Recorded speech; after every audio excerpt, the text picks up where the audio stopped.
Yang dikatakan Pak Anies menolak reklamasi adalah 17 pulau. Bukan soal Ancol Timur dan Ancol Barat. Kita akan bisa berbeda pendapat. Jadi kalau yang disebut reklamasi adalah dari yang tidak ada ditimbulkan pengurukan, dan kalau ini perluasan. Pertama, Gubernur Anies tidaklah jujur. Kedua, Gubernur Anies tidaklah transparan. Ketiga, reklamasi Ancol ini tidak ada manfaatnya bagi masyarakat sekitar. Di kewajiban tambahan yang nantinya akan ditetapkan, justru ini menunjukkan nanti kita bisa nego. Ini nggak akuntabel, ini nggak transparan. Justru bicara willingness, kalau willingness untuk pro terhadap kepentingan warga DKI Jakarta, sudah benar ada kontribusi tambahan karena itu konkret dan mengikat justru, bukan abu-abu. Harusnya kalau saya ketua KPK, ini Anies Baswedan sudah saya tangkap. Nah disitulah saya bilang bahwa Anies sedang mencari-cari sesuatu untuk membenarkan. Jangan dia pikir semua orang Jakarta ini bodoh. Tidak, kita ini orang-orang cerdas. Jakarta ini penduduknya cerdas. Jangan dibodoh-bodohi oleh Anies Baswedan. Ini tidak boleh. Nah kalau dia bilang bahwa tanah urukan, saya dengar juga dia menjelaskan bahwa bekas urukan nanti MRT segala macam akan dikirim ke sana untuk kemudian menjadi reklamasi. Tidak bisa, reklamasi itu tidak bisa oleh tanah lumpur. Kayak pihak orang, pihak lain, pihak ketiga lainnya tidak menghasilkan output apapun terhadap rakyat Jakarta. Apa yang terakhir dibangun oleh Ahok, itulah Jakarta sampai sekarang. 3 tahun loh, hampir 3 tahun. Ingkar janji itu yang mana? Beliau berjanji 13 izin itu dicabut, selesai udah dicabut. Jadi ingkar janji yang mana? Karena gubernur yang sekarang ini imajinatif. Makanya tidak ada yang kena kasus jerat korupsi. Kalau yang kemarin kan ada. Sampai KPK menyatakan ada grand corruption. Ini kan terbalik, mental kita seperti apa sebenarnya? Jadi siapapun yang nanti kita hadapi, apapun, dari manapun, mau teman, mau kawan, mau lawan, mau siapa, mau setan, kita tetap hadapi. Siapapun yang goyang Anies, kita akan goyang. Jadi ingat, apapun alasannya, kita akan tetap setia sampai akhir. Ya, ini menjadi PR besar sebenarnya untuk kemudian ke depan untuk tidak menjadikan isu sumber daya alam kemudian juga agama sebagai komoditas politik. Jadi ketika bicara mengingkari janji atau tidak, maka lihatlah janjinya. Janjinya apa? Kenyataannya apa? Dan tentu ini sekali lagi membohongi masyarakat di Jakarta tentang janji-janji yang ketika dia mau menjabat sebagai gubernur, ya ini sangat-sangat berbeda dengan apa yang dia janjikan. Dan ini aneh, betul-betul aneh. Ini bukan kampanye, tapi saya sampaikan sini. Di satu sisi menyiapkan jalur-jalur air untuk dikirim ke laut, Saleh. Di sisi lain di lautnya dipasang dengan pulau reklamasi, tinggal tunggu waktu jadi rock, air balik. Dan ini melawan sunnatullah. Kenapa? Air itu turun dari langit ke bumi, bukan ke laut. Harusnya dimasukkan ke dalam bumi, masukkan tanah. Di seluruh dunia air jatuh itu dimasukkan ke tanah, bukan dialirkan pakai gorong-gorong raksasa ke laut. Jakarta telah mengambil keputusan yang fatal. Kalau seandainya orang Jakarta percaya Pak Anies jadi gubernur pun, saya berani jamin kok dia akan lakukan normalisasi yang sama seperti saya lakukan kok. Nggak usah bohong lah. Nanti ketika air sampai di muara, maka siap untuk dipompa ke laut. Padahal dia minoritas. Dia mulai tahu pertama kafir, kedua goblok. Kitab Bible Kristen itu bohong. Saya bukan mengatakan Bible Kristen fiksi. Bible Kristen itu palsu. Karena di salib itu ada jin kafir. Haleluya. Ya, untuk mengalihkan perhatian kita dari para penista agama. Kamu anak Tuhan dari mana? Kalau Yesus anak Tuhan, bidangnya siapa? Kemudian na'udzubillah min dzalik. Anda pilih orang kafir, berarti Anda telah menyerahkan urusan umat Islam ke tangan orang kafir. Gus Dur itu buta mata juga buta hati. Jarang, saya belum pernah nengok Cina kerasukan setan. Pernah tak Ahok itu kerasukan setan? Enggak, setannya karena sesama setan sekarang saling menggoda. Saya nggak pernah mundur untuk kebenaran, keadilan, kejujuran, dan peri kemanusiaan. Gue nggak pernah mundur, dan gue nggak pernah takut juga sama lu. Siapapun yang rasis, gue akan hadapin. Gue bilang.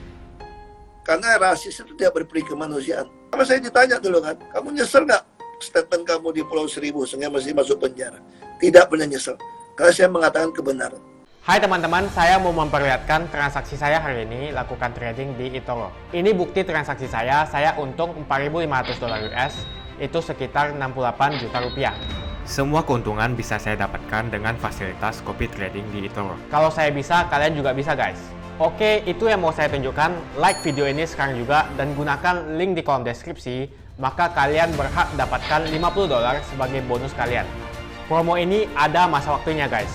Jadi jangan ketinggalan. Bukan cuma itu saja guys, kalian juga bisa menikmati trading global tanpa komisi yang belum difasilitasi oleh broker lokal atau lainnya. Selamat menonton guys, enjoy! Hai semua, dengan saya Jonas Leong. Terima kasih banyak buat kalian penonton setia yang selalu menonton di channel ini. Saya secara personal sangat menghargai waktu kalian. Dan saya sudah menganggap kalian sebagai family karena kalian selalu support di channel ini. Bagi kalian yang selalu menuliskan opini kalian di kolom komen, saya baca komen kalian satu persatu. Saya baca komen kalian untuk mengetahui opini kalian, tanggapan kalian, dan masukan kalian sangat berguna untuk video selanjutnya. Terima kasih banyak buat kalian yang selalu menekan tombol like di awal video. Video seperti ini membutuhkan waktu dan juga research. Dan ini semua gratis untuk kalian. Jadi pastikan kalian menekan tombol like-nya supaya saya mengetahui kalian menyukai konten yang saya bagikan. Buat kalian yang ingin mencoba bermain saham, silahkan tekan link di kolom deskripsi. Thank you.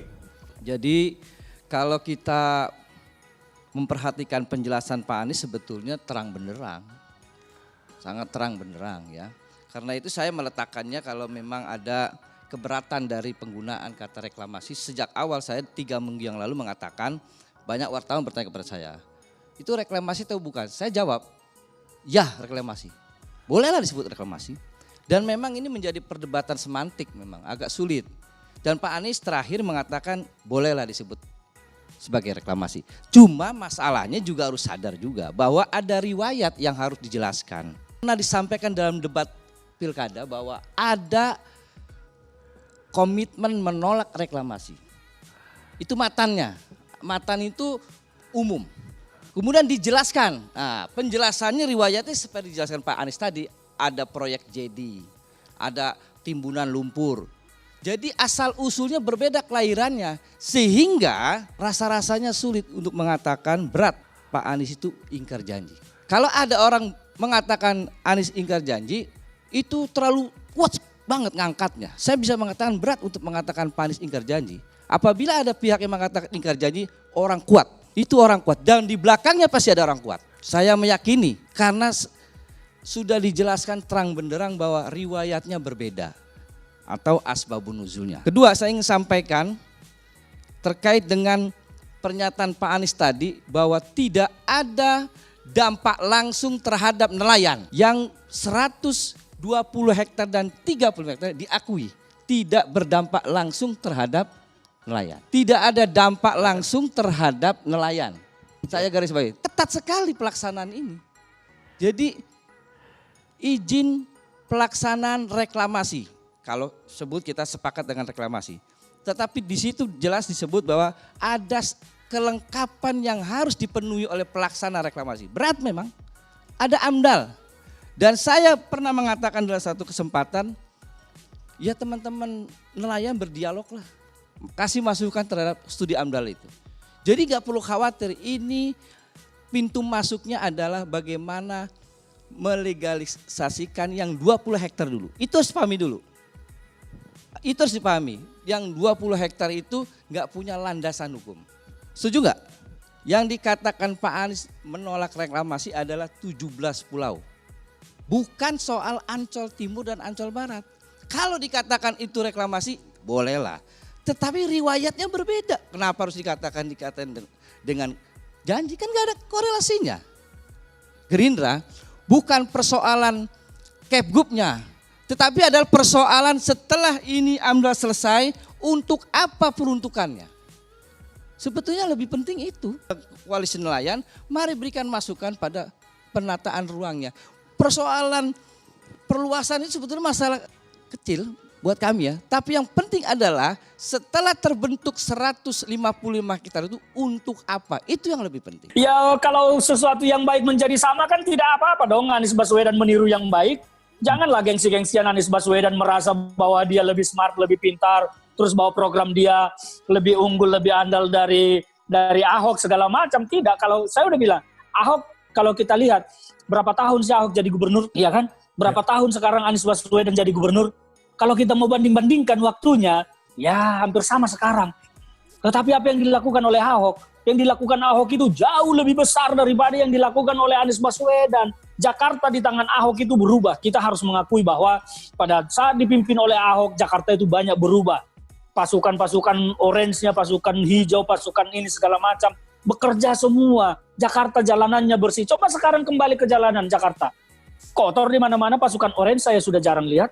Pasukan hijau jarang saya lihat, ya kan? Zaman Ahok ini semua kerja. Kenapa mereka disiplin kerja? Karena ada pemimpin yang tegas. Nah kalau sekarang, ya saya tidak tahu. Tinggal diukur saja. Jadi kalau kemudian menjadi sama dengan programnya Ahok, ya Anies Baswedan tidak perlu malu mengakui bahwa ini ya meneruskan menjadi meniru programnya Ahok. Yang penting kan masyarakat kita. Jangan kita bertahan dengan gengsi pribadi, personal kita, ego pribadi kita, kemudian rakyat menjadi korban. Tidak, pemimpin itu menjadi pelayan. Pelayan nggak apa-apa menjadi babu, menjadi budak, yang penting masyarakatnya terlayani dengan baik. Itu harus menjadi pemimpin seperti itu. Saya jadi tertawa ini. Formula E ini harusnya kalau saya ketua KPK, ini Anies Baswedan sudah saya tangkap. Kan ke orang memperkaya pihak orang, pihak lain, pihak ketiga lainnya tidak menghasilkan output apapun terhadap rakyat Jakarta. Syarat pengeluaran uang kita itu setiap sennya itu harus berguna untuk rakyat. Nah ini ada uang fee yang sudah dibayarkan 560 miliar. Itu bukan uang kecil. Ternyata tidak menghasilkan apapun untuk Jakarta dan untuk rakyat Jakarta. Artinya apa? Anies Baswedan layak dituduh, layak didakwa, layak dituduhkan dengan pasal memperkaya orang lain, korporasi lain. Karena Formula ini kan perusahaan, swasta, korporasi. Nah, ya kan kita tidak tahu, jangan-jangan ini. Jangan-jangan, bisa saja Anies Baswedan hengki-pengki dengan penyelenggara Formula itu di luar negeri sana, kita tidak tahu. Makanya saya bilang kalau saya ketua KPK, Anies Baswedan itu sudah akan saya panggil untuk mempertanggungjawabkan 560 miliar fee yang telah dia bayarkan ke sana. Kenapa itu tidak bisa diminta kembali? Harusnya kan bisa diminta kembali dong, karena agendanya kan tidak terlaksana. Kecuali agendanya terlaksana, oke lah, ada hiburan yang ditonton masyarakat, meskipun itu tidak bermanfaat. Ya kan? Apa manfaatnya itu? Tidak ada sama sekali. Tapi oke lah, ada outputnya. Nah sekarang kan nol. Tidak ada output yang dihasilkan oleh sebuah uang yang cukup besar 560 miliar. Bisa dituduhkan bahwa dia telah merugikan keuangan negara dan memperkaya korporasi lain, pihak lain. Unsur-unsurnya di Undang-Undang Tipikor itu sudah memenuhi. Nah itu, apalagi kalau masuk lebih dalam lagi, apakah tidak ada unsur kehati-hatian, analisis risiko segala macam, main bayar aja. Nah itu kan tidak boleh. Makanya saya bilang, jadi kalau itu sesuatu yang baru, sesuatu yang baru yang merugikan masyarakat Jakarta ya. Jadi kalau pemimpin sebelumnya memberikan sesuatu yang baru, kemudian bisa dinikmati masyarakat Jakarta seperti Simpang Susun Semanggi. Nah kalau Anies Baswedan ini memberikan sesuatu yang baru, ya hanya ruang perdebatan yang cukup besar ya. Kerugian APBD kita terhadap Formula E itu juga harus dipertanggungjawabkan. Kalau saya pasti akan menuntut Anies Baswedan mempertanggungjawabkan fee Formula 560 miliar yang sudah dibayarkan oleh Anies Baswedan. Apa tanggung jawab, apa hasilnya, apa outputnya. Kalau agenda tidak berjalan kan mestinya itu bisa dikembalikan dananya. Tapi kenapa tidak kembali? Waduh, jangan-jangan jadi tabungan. Kita tidak tahu. Saya berharap si Anies Baswedan ini orang yang bersih, tidak meneko-neko segala macam. Jadi dengan tidak dipaksanya penyelenggara Formula untuk mengembalikan dana 560 miliar itu, saya menjadi ragu terhadap Anies Baswedan ini. Bagaimana dia ini, apakah masih orang yang bersih atau tidak. Makanya saya bilang kalau saya jadi ketua KPK, saya akan panggil Anies Baswedan. Janji keseluruhan Anies ya, kita pertama mengevaluasi dulu, hampir 3 tahun sudah Anies ini menjabat sebagai gubernur ya.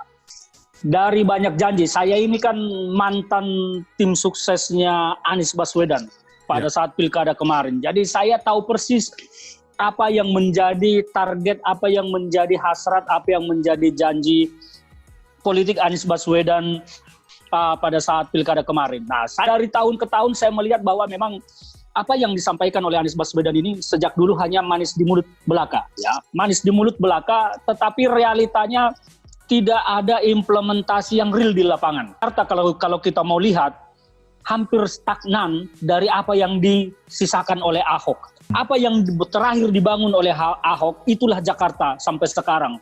3 tahun loh, hampir 3 tahun. Anies jangan banyak cerita tentang trotoar segala macam. Itu bukan membangun Jakarta. Membangun Jakarta itu mewujudkan sesuatu Jakarta yang memang sudah kota metropolis, harus semakin maju dan harus semakin ada sesuatu yang baru. Kalau Jakarta ini 3 tahun, nol yang baru, nihil yang baru. Jadi saya terus terang sangat kecewa secara umum terhadap capaian-capaian yang dilakukan oleh Anies Baswedan, karena memang capaiannya kalau kita menggunakan skala persentase mungkin dari capaian ini tidak sampai 20% menurut saya, ya. Jadi sangat rendah sekali. Ini penilaian saya secara personal, dan kenapa saya berani menilai karena saya dulu adalah mantan pendukungnya dan tim suksesnya Anies, ya. Jadi seperti itu. Nah, kalau kau bicara tentang reklamasi ini kan salah satu jualan kita dulu, jualan Anies Baswedan pada saat pilkada. Dan justru inilah salah satu jualan utama yang kemudian menarik suara masyarakat Jakarta. Kenapa? Karena dulu memang Jakarta, masyarakatnya pada umumnya tidak menginginkan adanya reklamasi, apalagi pada saat itu reklamasi dicitrakan, di-image-kan, diopinikan sebagai sesuatu barang mahal yang akan menjadi tempat konglomerat asing, konglomerat luar. Apalagi dibalur-balur lagi, dibalut-balut lagi dengan segala macam propaganda seolah-olah reklamasi yang dibangun pada masa Ahok ini hanya akan untuk orang asing. Khususnya, ya mohon maaf, saya bukannya mau rasis, pada saat itu diopinikan bahwa ini akan menjadi tempat orang-orang Cina lah. Kira-kira seperti itu. Nah, ternyata jualan Anies ini dulu laku dan dibeli oleh masyarakat, sehingga itulah yang membuat Anies kemudian menjadi menang pada pilkada 2017. Nah, sekarang kita melihat 2020, 3 tahun Anies memimpin Jakarta dengan segala macam argumen-argumen yang menurut saya tidak sama sekali ilmiah dan tidak seharusnya disampaikan oleh seorang Anies Baswedan yang berembel-embel PhD, menyampaikan argumen-argumen yang tidak ilmiah untuk mendukung sebuah rencananya, sebuah programnya yang memang dulu dia tolak, tapi sekarang dia bikin sendiri. Nah, inilah yang membuat kita aneh, dan menurut saya Anies sedang membohongi dirinya sendiri, itu yang pertama. Sebelum dia membohongi penduduk Jakarta, dia membohongi dirinya sendiri. Dan yang pasti bahwa reklamasi ini menurut saya KPK harus turun tangan. Pertanyaan besarnya adalah kenapa Anies kemudian melaksanakan sendiri reklamasi, yang mana dulu reklamasi ini ditolak oleh dia. Pasti ada sesuatu di baliknya. Anies ini punya target, punya rencana politik yang masih lebih tinggi. Semua tahu bagaimana hingar-bingar politik 2024 menjadi mainan Anies Baswedan sekarang, ya. Nah, ini yang menjadi pertanyaan kita. Mengapa? Jangan-jangan ada sesuatu yang dirancang oleh Anies sendiri di balik ini. Kenapa sesuatu yang dulu dia tolak, kemudian sekarang dia lakukan sendiri? Nah, ini kan pertanyaan besar. Kalau kekuasaan, di mana-mana kekuasaan itu pasti akan menuju kepada perilaku koruptif. Kekuasaan itu ada yang mengawasi, ada DPR-nya, ada KPK-nya, ada jaksanya, ada polisinya, karena memang kekuasaan itu pasti cenderung koruptif. Nah, inilah yang menjadi fokus kita sekarang. Kalau saya secara pribadi melihat bahwa ini ada sesuatu yang tidak beres di dalam pemberian izin ini. Apapun argumen yang dibangun oleh Anies Baswedan untuk membenarkan program dia ini, saya pikir ini adalah argumen-argumen yang hanya membohongi dirinya sendiri sebelum membohongi penduduk Jakarta. Kalau saya menyatakan ini pembohongan, ya, dan ini dia lakukan untuk sesuatu. Nah, sesuatu ini apa? Karena kalau untuk penduduk Jakarta, saya pikir bukan reklamasi yang harus dia lakukan. Nah, sekarang kita lihat dulu masalah penduduk Jakarta ini apa? Apakah memang kekurangan lahan atau apa? Nah ini kan yang harus dia jawab. Dulu kan dia sudah jelaskan bahwa masalah Jakarta bukan ini. Nah sekarang kenapa dia membuat ini menjadi solusi dari sebuah masalah Jakarta? Nah artinya apa? Anies Baswedan sedang membangun retorika, membangun propaganda opini untuk membenarkan apa yang dia lakukan dengan target-target tertentu. Nah inilah target-target ini apa? Ini yang saya bilang bahwa KPK harus turun untuk menelisik rencana program Anies Baswedan ini. Menurut saya seperti itu. Dia meneruskan, ya garis bawahi kata meneruskan KJP, itu kan sudah ada sebelumnya. Itu hanya pekerjaan meletakkan anggaran APBD lagi di posnya. Nah itu. Kemudian yang dia lakukan lagi adalah rumah DP 0%. Saya tidak melihatnya sekarang. Ya kan tidak ada. Yang lain-lain lagi segala macam. Tidak ada. Lapangan kerja 200.000. Mana? Ini sekarang malah COVID yang menyerang dunia, malah kehilangan lapangan pekerjaan. Itu gagal semua. Jadi yang dia lakukan, makanya tadi saya bilang hanya 20%-an itu, dia itu cuma menutup Alexis dan kemudian meneruskan KJP. Di luar itu tidak ada yang dia lakukan. Kalau kita mau kembali ke janji rumah DP 0%, harusnya kan memang ini adalah sebuah program yang sangat bagus. Yang sangat membantu masyarakat berpenghasilan rendah di Jakarta, paling tidak karyawan-karyawan atau keluarga muda yang masih karyawan mungkin gajinya 4 juta, 5 juta, kira-kira seperti itu. Tapi ternyata kan program ini kalau kita lihat apa yang diresmikan. Rumah susun yang dibangun itu bahkan petakannya waktu itu kan hanya kecil sekali. Kamarnya pun sangat sempit dan tidak layak. Nah, kalau waktu mendaftar itu memang sangat membludak, masyarakat ini kan tidak tahu seperti apa nanti yang akan dibangun, ya kan? Ya tentu mendaftar, orang semua juga pengen, saya juga pengen.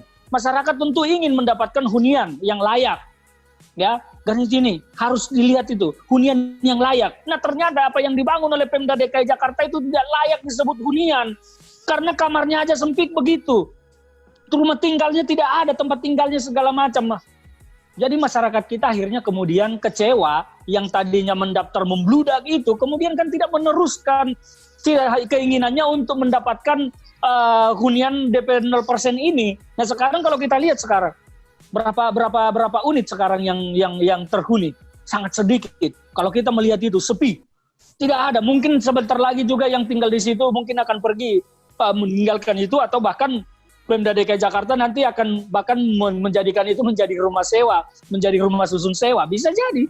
Karena memang tidak ada yang membeli. Karena apa? Dibeli pun tanggung untuk menjadi hunian yang layak, karena penghasilannya justru akan dipotong. Nah, kalau kita masuk ke itu, kita belum masuk ke segmen golongan gaji yang layak ya, yang bisa mencicil hunian ini. Kalau kita melihat di situ penghasilan masyarakat yang bisa memilikinya kan harus di atas 5 juta rata-rata, ya kan? Dan ini memberatkan siapa yang layak untuk ini. Sementara programnya adalah hunian 0% untuk masyarakat kalangan bawah. Harapan kita tadinya ini program ini ada orang-orang yang mungkin seperti, ya mohon maaf ya, saya bukannya mau mengecilkan profesi kawan-kawan seperti yang memang pekerja non formal yang serabutan, yang mungkin kerja hari ini di sana, kerja hari ini di situ, dapat upah harian di sini, dapat upah harian di sana, mungkin sebulan pendapatannya cuma 2 juta, 3 juta.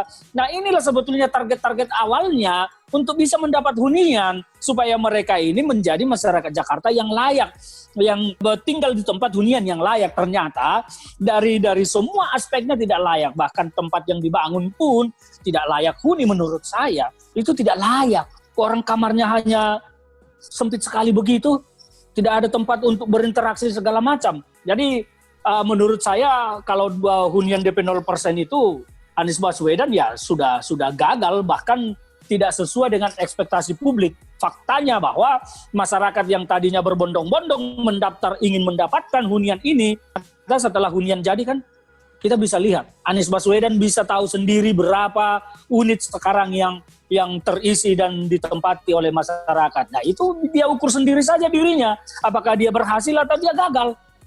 Saya pikir bahwa kalau dia merasa dirinya berhasil, ya sangat memalukan menurut saya, karena kegagalan yang bahkan buang-buang uang Pemda menurut saya. Membangun itu kan habis juga puluhan miliar Pemda, tetapi faktanya kemudian masyarakat tidak bisa menggunakannya secara layak dan secara benar. Rutinnya akan dikeluarkan oleh Pemda, makanya bahwa kemungkinan besar Pemda ya harus menjadikan itu jadi rumah susun sewa supaya ada operasional untuk merawat bangunan itu. Karena kalau tidak, dari mana uang akan merawat gedung itu?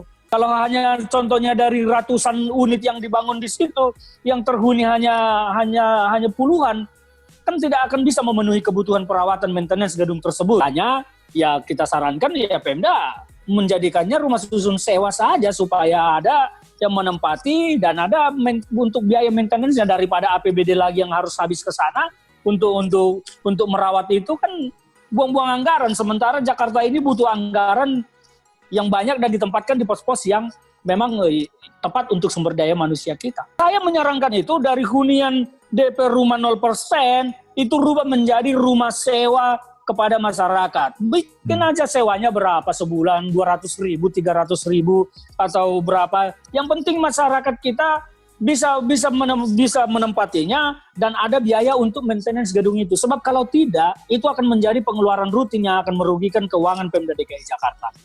Kalau saya melihat progres di lapangan sekarang dengan kecepatan pekerjaan, apalagi ada pandemi seperti sekarang ini ya, tetapi pandemi ini sebetulnya bukan alasan utama. Saya meyakini bahwa Stadion Persija ini tidak akan selesai sampai Anies selesai jadi gubernur. Ya, karena apa? Ini terlalu lambat progresnya. Anies ini terlalu banyak berencana, tetapi mengeksekusinya lambat. Inilah kelemahan dari Anies. Dia kalau soal berpikir, menganalisis, merencanakan, segala macam, Anies itu bagus. Tetapi kelemahan Anies ini pada saat akan mengeksekusi, disitulah dia lemah. Kenapa? Karena memang dia bukan tipikal pemimpin yang berani keras, yang berani tegas, yang tahu gitu loh bahwa apa yang dia lakukan itu sudah benar dan dia siap bertarung untuk mempertahankan apa yang diyakini. Saya tidak melihat itu di Anies. Maka dari semua kebijakan Anies, bukan hanya Stadion Persija, bahkan yang lain-lain, semuanya seperti itu. Ya kan? Termasuk dulu bagaimana riuhnya hanya masalah soal atap JPO saja. Jakarta ini harus riuh dengan perbedaan pendapat dan argumen segala macam. Kenapa? Karena pemimpinnya yang memang tidak mampu memberikan argumen kepada publik, kepada masyarakat. Saya putuskan bahwa ini akan begini. Zaman Ahok kita tidak melihat itu. Kenapa? Karena Ahok berani bicara. Dia berani keras, berani tegas karena dia meyakini, mengetahui apa yang dia lakukan itu sudah benar dan dia berani fight untuk itu. Nah kalau sekarang, coba bayangkan sekarang riuhnya minta ampun soal pembukaan atap JPO di Sudirman aja riuh. Ya, tidak seharusnya Jakarta riuh dengan isu seperti itu, tetapi hanya untuk atap JPO saja riuh. Kenapa? Ya itu tadi, karena pemimpinnya tidak tegas, tidak berani menjelaskan kepada publik, ini begini loh, saya putuskan begini. Nah itu yang tidak dilakukan oleh Anies Baswedan dan kita tidak menemukan itu pada dirinya. Akhirnya ya Jakarta sampai sekarang hanya ramai oleh isu, tetapi kalau kita lihat realisasi implementasi program di lapangan, saya melihat Jakarta ini mundur malah merosot. Ini kan pemerintahan ini kan sudah berjalan sebuah sistem. Ada SKPD, ada dinas di provinsi, ada wali kota, ada lagi suku dinas di tingkat wali kota. Jadi kalaupun gubernur itu sendirian memimpin Jakarta ini, harusnya tidak kewalahan. Kenapa? Karena ada program dari bawah ke atas. Ini adalah soal manajemen. Bagaimana seorang pemimpin di atas ini bisa merangkum usulan dari bawah, masukan dari bawah, karena yang menangkap masukan dari masyarakat kan adalah SKPD di bawah ini melalui ada lurahnya, ada camatnya, kemudian naik ke suku dinas, naik ke wali kota, kemudian naik ke dinas di provinsi. Nah ini kan soal manajemen seorang pemimpin. Nah kalau pemimpinnya tidak mampu memanage ini menjadi sebuah sistem yang bekerja, merumuskan sesuatu, dan harusnya gubernur itu hanya memutuskan, oke, ini boleh jalan, ini tidak boleh jalan. Program itu banyak dari bawah. Tetapi karena Anies Baswedan tidak mampu memanage ini, tidak mampu memanage, akhirnya seperti itu. Dia terlihat jadi kelimpungan ketika tidak ada wakil. Wakil itu apa sih gunanya? Nggak ada juga. Nggak ada. Kalau dia mampu memaksimalkan kepala dinas, mampu memaksimalkan suku dinas, wali kota, segala macam. Ini kan program datang dari bawah ke atas. Dia tinggal lihat, oh ini bagus nih, laksanakan. Oh ini bagus, laksanakan. Oh ini tidak bagus, jangan, stop. Nah, masukkan anggarannya. Ini kan terhimpun menjadi sebuah sistem yang sudah bekerja. Karena kita ini kan bukan menjadi sebuah pemerintahan yang baru berdiri atau seperti perusahaan baru berdiri. Ini Jakarta sudah puluhan tahun. Sistemnya sudah bergulir. Dari gubernur itu harusnya ide-ide yang di luar kebiasaan. Seperti yang dilakukan oleh Ahok itu ide-ide di luar kebiasaan. Dia bangun Simpang Susun Semanggi. Itu gubernur harusnya berpikir seperti itu. Sesuatu yang baru yang di luar dari pemikiran yang rutin ini. Nah kalau berpikirnya masih rutin-rutin saja, udahlah itu cukuplah. Tidak layak lagi jadi gubernur seperti itu ke depan, apalagi bahwa bercita-cita lebih tinggi lagi. Jangan lagi. Jadi pemimpin itu, gubernur itu harus memikirkan sesuatu yang di luar konteks-konteks kebiasaan, kewajaran sistem yang sudah berjalan.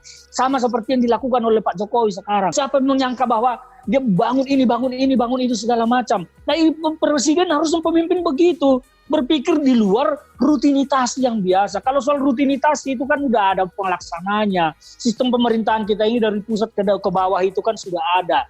Di Jakarta apalagi dengan kemajuan teknologi yang seperti ini. Jakarta ini terunggul teknologi segala macam. Dari handphone aja sebetulnya Anies itu bisa memonitor masalah apapun yang di Jakarta ini. Nah, tetapi kalau memanage-nya saja dia tidak bisa, memanajemennya ini bagaimana supaya bisa menghasilkan gagasan-gagasan baru, ya sudah. Inilah salah satu argumen Anies Baswedan yang menurut saya patut ditertawakan.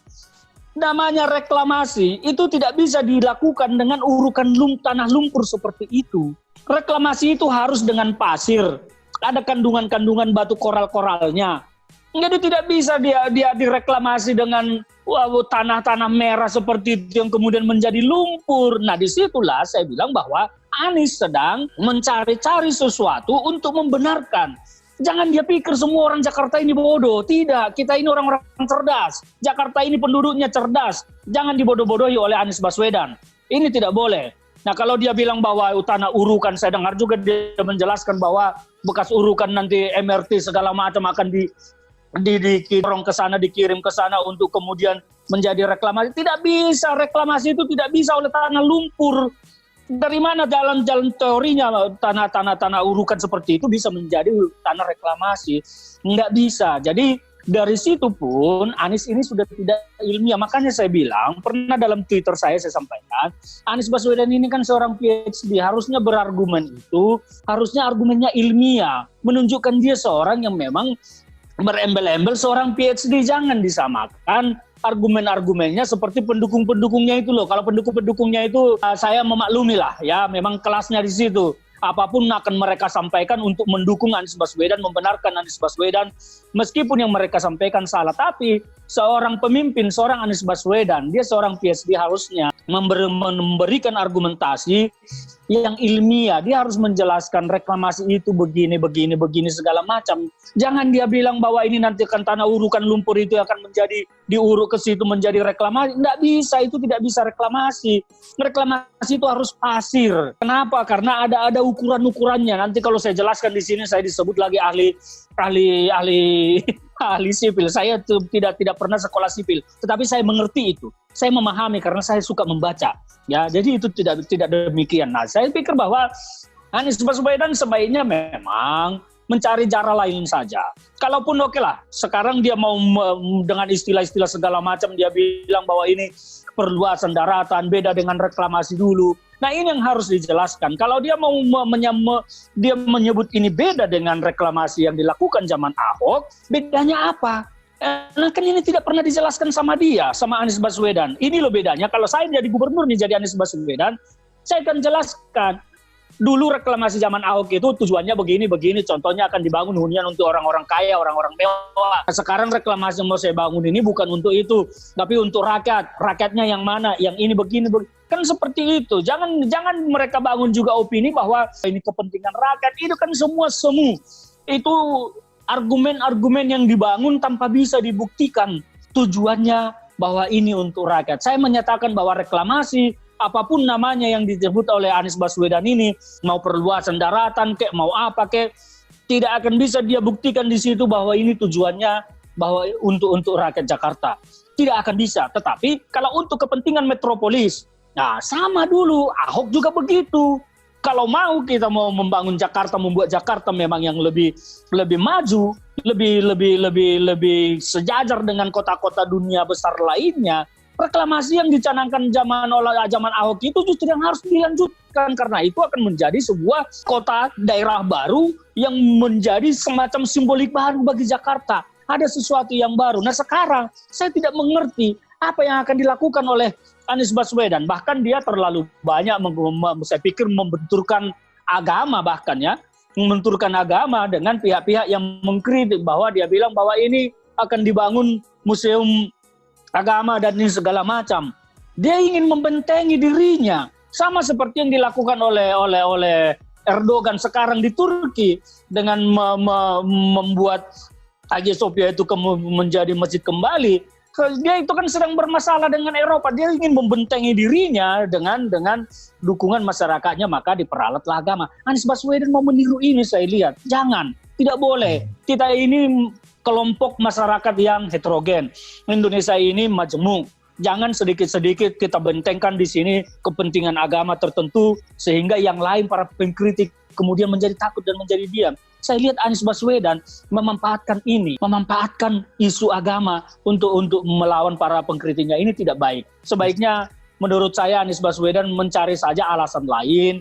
Kalaupun dia ingin ngotot menjalankan reklamasi ini, carilah alasan, argumen-argumen yang ilmiah, yang dapat diterima akal sehat untuk membenarkan.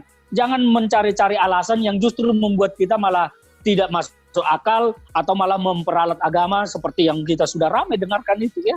Jadi Anies Baswedan kalau mau memang ya bertanggung jawab saja secara ilmiah, jelaskan kepada publik Jakarta apa yang akan dilakukan, bagaimana segala macamnya.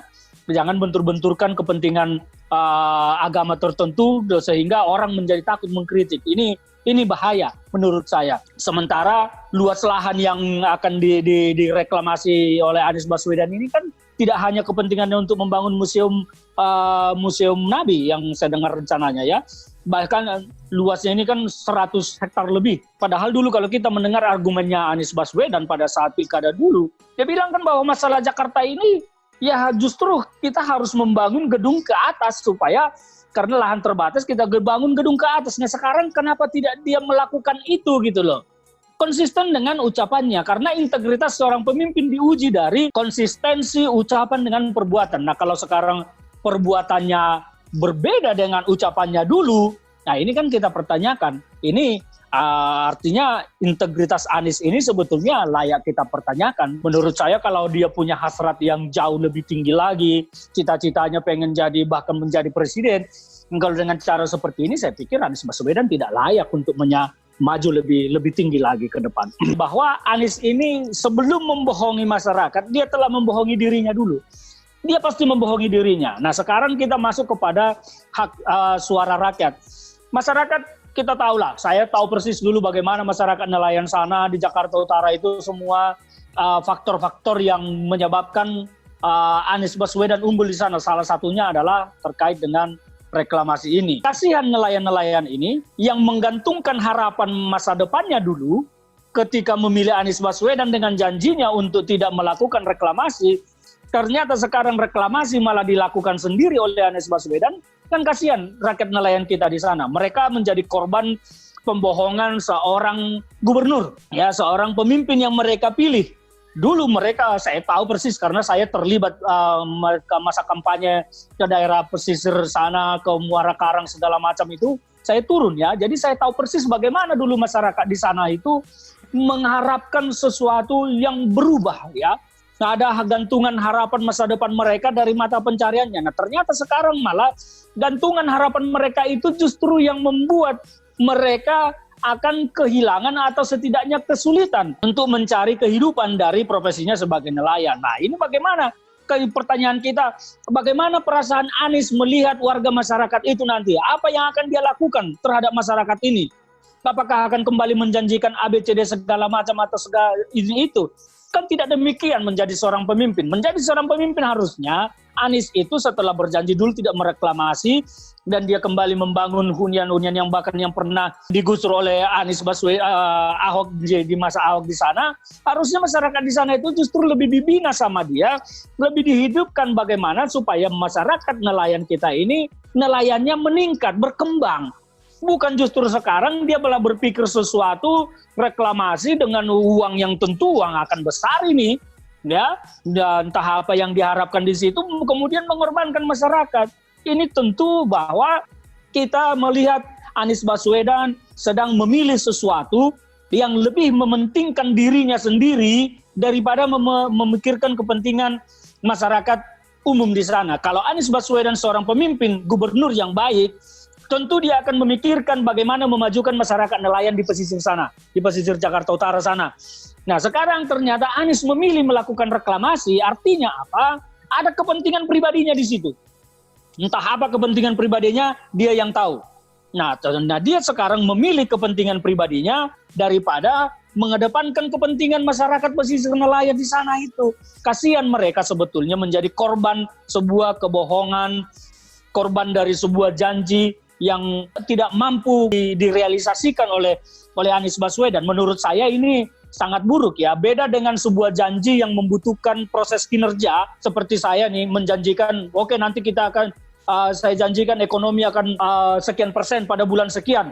Itu kan membutuhkan sebuah proses yang artinya apa, bisa gagal bisa tidak. Tetapi kalau soal reklamasi dan tidak reklamasi ini tidak butuh proses, tetapi hanya butuh hati, butuh nurani, butuh sikap. Kalau saya menyatakan tidak berarti tidak, kalau saya menyatakan ya berarti ya. Nah, Anies dulu sudah menjanjikan tidak, menolak. Nah, sekarang dia mengingkari itu artinya apa?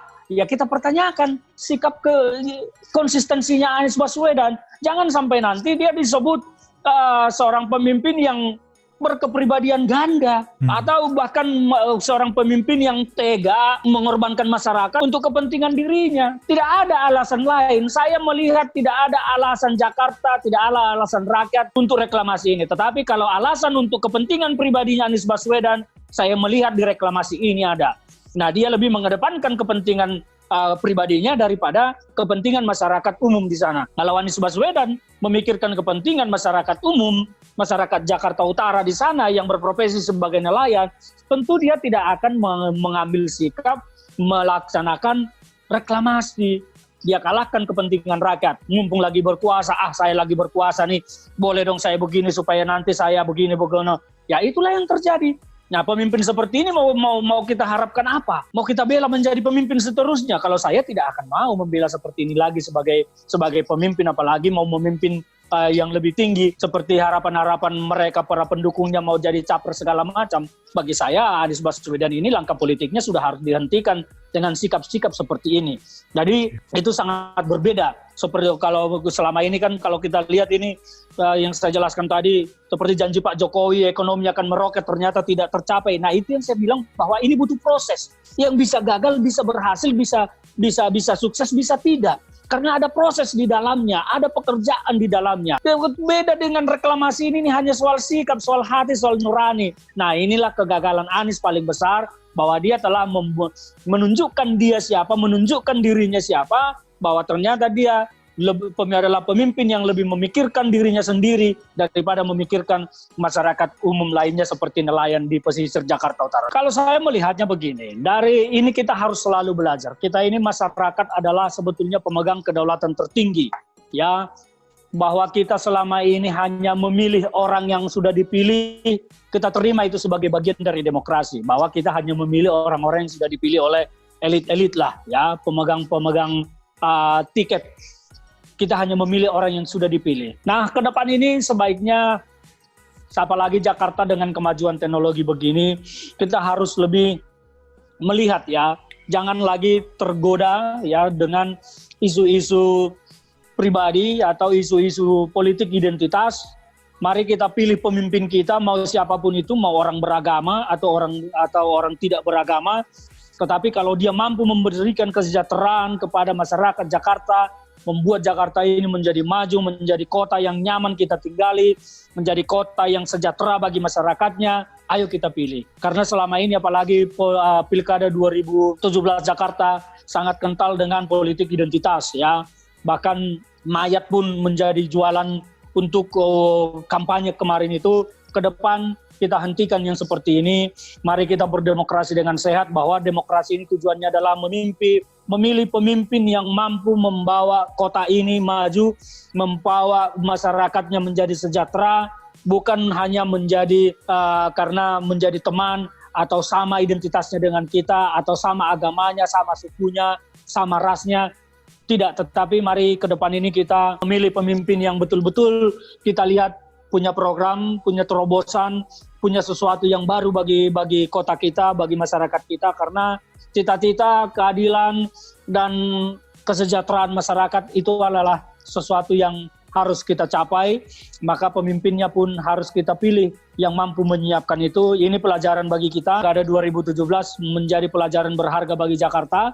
Jangan lagi terulang di pilkada-pilkada ke depan ini. Mari kita pilih pemimpin kita yang betul-betul mampu membawa kita menjadi masyarakat yang maju, sejahtera sesuai dengan cita-cita kemerdekaan para pendiri bangsa kita. Yang sudah terlanjur dibangun itu mau diapakan? Mau dibongkar atau diapakan? Ini yang saya pengen tahu. Karena itu ketika saya gubernur, saya akan memanfaatkan otoritas ini untuk rakyat banyak. Saya kira jangan membohongi. Seluruh hasil reklamasi sertifikatnya milik DKI. Lalu hampir 48% itu digunakan buat fasum dan fasos untuk DKI. Lalu apalagi 5% dari tanah yang bisa dijual oleh pengembang ini boleh dipakai untuk nelayan lagi, untuk masyarakat. Lalu apalagi tanah yang mereka jual, setiap rupiah yang mereka jual 15% dari penjualan mereka NJOP itu dipakai buat pembangunan. Sehingga kita akan mendapatkan dalam 10 tahun 158 triliun kira-kira uang dari reklamasi. Dia bukan hanya 1,2 juta untuk tenaga kerja. Lalu kita bisa menyelesaikan semua konsep nelayan, semua tanggul utara termasuk LRT yang akan kita bangun. Jadi mau apa lagi manfaat untuk rakyat reklamasi ini? Gitu. Kita ingin jangan sampai justru muncul banjir. Ini unik.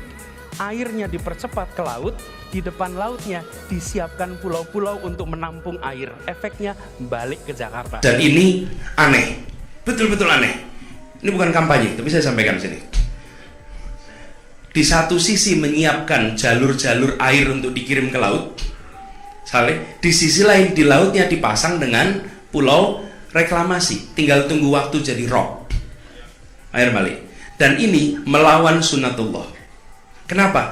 Air itu turun dari langit ke bumi, bukan ke laut.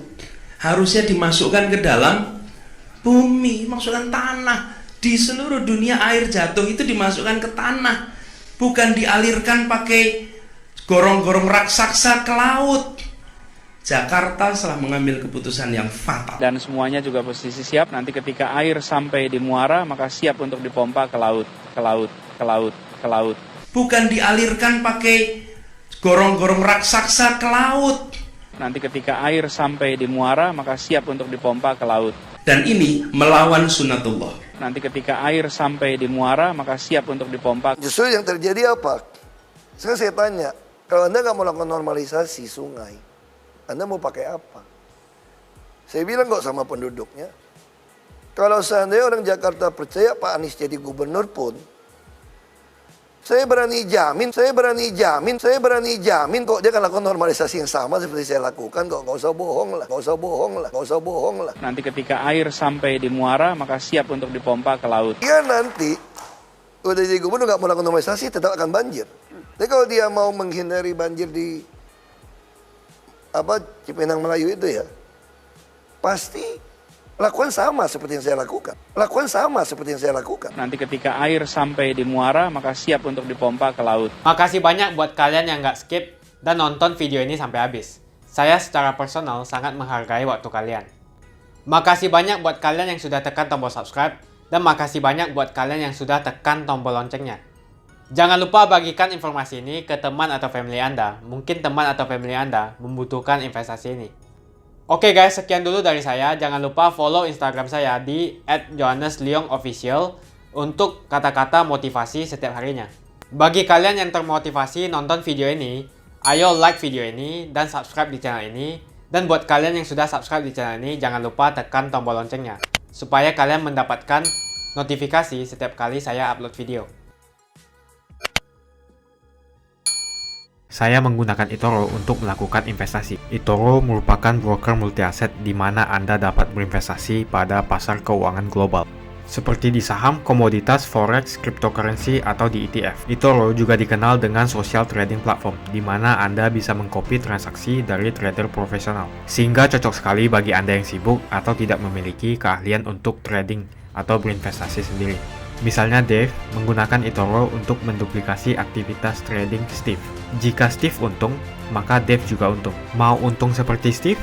Gunakan copy trade hanya di eToro. Pastikan gunakan link di kolom deskripsi untuk mendapatkan bonus. eToro adalah broker aman dan terregulasi di dunia. Kalian bisa trading saham, forex, cryptocurrency, komoditas, dan lainnya. eToro adalah one-stop shopping, tidak seperti broker lainnya. Dengan eToro hanya modal $200 atau 3 juta rupiah saja, kalian sudah bisa trading secara internasional. eToro adalah broker pertama di Asia yang memfasilitasi trading saham di Amerika 100% tanpa komisi atau manajemen fee, dan juga kalian bisa melakukan unlimited trading. eToro juga memfasilitasi pembelian fractional share dan juga tidak ada subscription bulanan yang ada di broker lain. eToro juga mempunyai flexible leverage, atau kalian bisa mengatur leverage untuk trading dari 1 kali sampai dengan 400 kali. Untuk penggunaan aplikasi di handphone disupport oleh semua internet provider. Pastikan kalian registrasi menggunakan link di kolom deskripsi untuk mendapatkan bonus saat registrasi.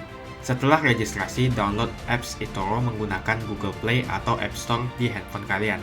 Untuk mengakses website eToro tanpa VPN, silakan tekan link di kolom deskripsi. Dengan fasilitas fractional share, kalian bisa membeli saham Google, Facebook, Amazon hanya dengan $50 saja atau 700.000. Jadi siapa bilang beli saham internasional membutuhkan modal fantastis. Coba juga fasilitas copy trading, sangat cocok untuk pemula. Dengan copy trading, ketika trader profesional untung, maka kalian otomatis akan mendapatkan keuntungan juga. Dan di eToro menggunakan fasilitas copy trading, tidak ada manajemen fee sama sekali. Untuk tutorial dan fasilitas eToro, bisa langsung cek di kolom deskripsi. Untuk menanyakan tentang registrasi di platform eToro, kalian juga bisa menghubungi customer support eToro berbahasa Indonesia di kolom deskripsi. Pastikan kalian registrasi menggunakan link di kolom deskripsi untuk mendapatkan bonus. Kalian masih nonton? Johannes Leong akan bagikan banyak sekali hadiah. Ada banyak sekali iPhone, aku siap bagikan dan setiap hari akan ada pemenangnya. Aku mau sebanyak mungkin kalian dapatkan hadiah ini. Caranya cuma satu aja, kalian tinggal melakukan 2 kali klik. Klik yang pertama adalah kalian tinggal klik di tombol subscribe Johannes Leong di kanan bawah. Klik yang kedua adalah klik follow di Instagram aku, Johannes Leong Official. Jadi kalau kamu dapat hadiah dari aku akan DM kamu langsung pakai akun aku.